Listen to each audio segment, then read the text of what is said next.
Bəzən valideynlərimiz doğru disiplində yanlış etdiyi nüanslar var. Məsələn, uşaqları rüşvətlə tərbiyə eləməyə çalışır, şərtlər kəsməyə başlayır. Sən dərslərini oxu, mən sənə bu şeyi alacağam. Sən dərslərini yaxşı oxu, səni gəzintiyə aparacağam. Və ya özünü tərbiyəli apar dediyimiz yaxşı apar, sənə hansısa bir hədiyyə ilə mükafatlandıracağam. Bu mükafat deyil əslində. Bu bir şərtdir, bir rüşvət təklifdir. Və uşaq başlayır zamanla etdiyi hər bir şeyin qarşılığını gözləməyə. Artıq sabah məktəbə gedəcək, hansısa bir uşaq ondan qələm istəyəcəksə, ona qələm veribsə, 2 gün sonra əgər özü istəyib, ola bilər həmin uşaq ona qələmi vermir və həmin anda o çox böyük bir aqressiya yaşayacaq. Niyə mən ona yaxşılıq elədim və mənə qarşılığını vermədi? Təbii biz cəmiyyətdə hər kəsi dəyişə bilmərik. Hər cür ailədən gələn uşaqlar var, hər cür psixikaya malik insan var və uşağımız zaman keçdikcə nə baş verəcək? Etdiyi hər bir şeyin gözləntisini edəcək və o mənə pislik edib kinli olacaqdır, gözləyəcək. Zamanı gələn zaman qarşı tərəfə öz aqressiyasını bildirəcək, qarşı tərəfə onun intiqamını alacaq. Çünki evdə onu öyrənib ki, nəsə yaxşı bir şey etdim, mütləq bir şəkildə onun mənə mükafatını verəcəklər. Və ya şərt kəsir valideyn. Şərt kəsdikcə uşaq da şərt kəsməyə başlayır. Bax, mən qiymətimi bu həftə 5 alıram, sən mənə filan yerə gəzməyə aparırsan.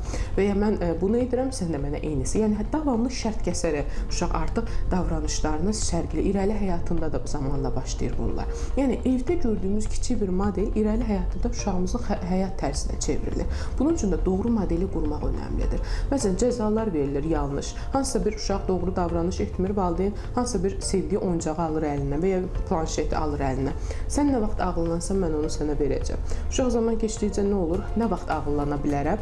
Demək, mən ağıllanmağın müddəti yoxdur, bilmir və fikirləşir ki, nə zamansa gələcək. Bu zaman ana öz övladına kölə kimi əslində böyüdür və davamlı şəkildə uşağın özünə güvəni formalaşmır. Davamlı kiməsə mən xidmət etsəm, kölə olsam, gedib şirinlik eləsəm, öpsəm anamı, qayğısına qalasam, yalandan üzr istəsəm, desəm bir daha eləməyəcəm, mən o planşeti əldə edəcəm. Və zaman keçdikcə üzr istəmək adətə çevrilir, onu peşmançılıq hissi ilə əlaqələndirmir. Artıq çox bir adət halına, hər etdiyi şeydən üzr istəyir və planşeti alır hədəfə yönəlmək üçün. Bir də var, valideyn zaman qoymalıdır. Məsələn, mən sənə bu planşeti alıram, saatı bilməyə bilər. Axşama qədər, ata evə gələnə qədər sənə planşet yoxdur, oynamayacaqsın, verilməyəcək. Və ya bugün bu oyuncaqla oynamayacaqsın, sabah yatana qədər ya da saatı bilirsə, sabah səhərə qədər verməyəcək. Artıq uşaq səbr etməyi öyrənir. Bilir ki, üzr istəsə belə nə gözəl, sən üzr istəyirsən, inşallah təkrarlamarsan, amma bu səfər biz yanlış eləmişik, bu zaman cəzamızı nə etməliyik, çəkməliyik.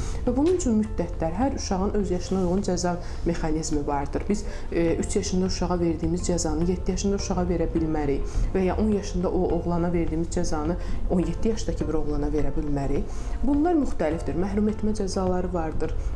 Bunlar vardır, məhrum etmə cəzaları, emosional cəzalar. Bunlar mütləq valideyni belə deyək, seçilməlidir. Əslində bir mütəxəssis kömək alsalar daha yaxşı olur. Mütəxəssis ailə modelinə uyğun bir qayda qanun seçir. Mən bu ailəyə tapşırdıqlarımı digər bir ailəyə eynisini deyə bilmərəm. Çünki hər ailədə yaşayan ana, ata ayrı bir fərddir, ayrı bir şəxsiyyətdir, ayrı bir ailə qurulur və onların ailə qayda qanunları kimisinin ailəsində normal olan şey digər bir ailədə qəbul olunmazdır. Bunun üçün çox gözəl mütəxəssis ailənin modelini araşdırır, tapır, onlara uyğun ən doğru modeli hazırlayır.